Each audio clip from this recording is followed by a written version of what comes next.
In this video, we are going to see the effective use of hyperlink for data mapping. So we are using this particular sheet that you will find with the resources section of this video. Here we have multiple sheets that we have worked on earlier as well. But let's say that I want to map all the sheets so that we can navigate through each one of them whenever required. So if you have a lot of sheets and maybe you daily want this 3 to 4 tasks or 5 to 6 sheets every day, and you have hundreds of sheets. So what you can do is you can index that at the start. So let's rename this. I'll just rename this sheet to data mapping, let's say. And now what I want is whenever I want to see all the order details, it's in sheet name orders. So that's just for our reference. If we want to just link the category to the particular sheets, what we'll do is right click here, click on link, place in this document, and I'll link it to the sheet name orders. Click OK. And then we can do the same for discount table. Right click, link to discounts. And let's do the same quickly for all of the rest. So now I have linked all of these categories to the relevant sheet name. And like I said, this is just for our reference. What we'll do now is just copy this same format and use the format painter so that we can see this particular sheet in the required format. That means if you don't want to appear it in blue with an underline, we can change the formatting. We can just simply select that. Otherwise we can do like that as well. Let's say that we don't want format painter to be used. What we can do is just manually change it. Go to home. Let me just fix it so that we can properly see it. And after that, we can change the text color to black and just click on underline once so that it can remove that.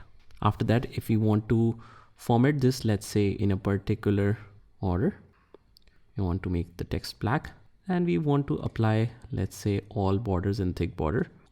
We can do it this way. And after that, sheet name, we've used that already. And this is the data mapping now.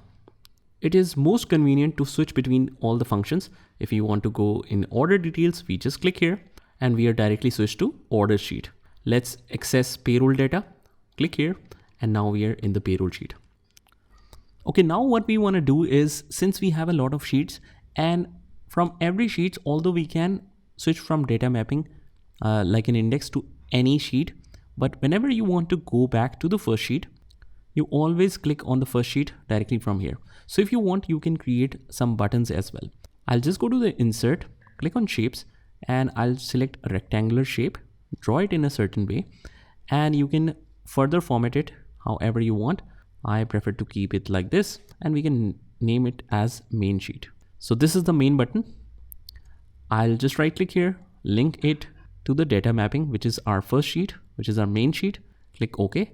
And now what we can do is whenever we click on this button, it will take us back to the original sheet.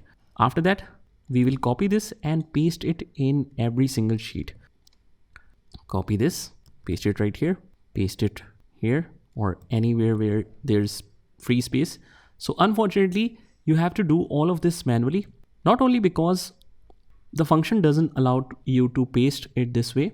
Even if the function has allowed you, still the data length in every single sheet is different. So I still prefer to paste it manually like this. So now it will be very much convenient. I'll just switch to the main sheet from every single sheet. Just click on this main button and now you can switch between all the sheets. Let's click on fixed charges and we have the main sheet. Now you can easily switch back. Wildcard items, we can switch back. So that's how it will be more convenient for you. Another example in this is, I'll just create a new sheet. Go to link. I just need to insert some links. And let's say that I just wrote here open link and I want to link it to a certain address. I can easily do that. Right click here, click on the link and link it to existing file or a web page. And you can simply write the address here, www.google.com. Click OK. And now we can reformat it however we want. like this. And the text now shows something else, but if I click, it is able to open google.com directly. Similarly, let's say I want to link it to an external website, and here is the link about Elon Musk from Wikipedia. I just paste it directly here. And when we paste any kind of link, I need to double click it and hit enter again in order to make it a proper link. Now what we can simply do is, instead of this whole website address, I can just change it to a simple text. Just right click here, click on edit hyperlink, and under the screen tip, text to display, I'll just write here more about or about Elon Musk. Click OK. And now the text has changed. You can reformat it however you want. You can make the text black like this. And now it's a clickable link. Whenever we click on it, it just switched directly to the website. And also when we refer to this or we hover over to this, it shows us this link. But if you want to change this screen tip as well, just right click here, click on edit hyperlink and click on the screen tip, and you can write anything you want. Wikipedia details about Elon Musk life. Click OK, click OK. And now when I hover over to it, it will show us the screen tip like this. So until now, I want you to try all of these techniques, and I'll see you in the next one.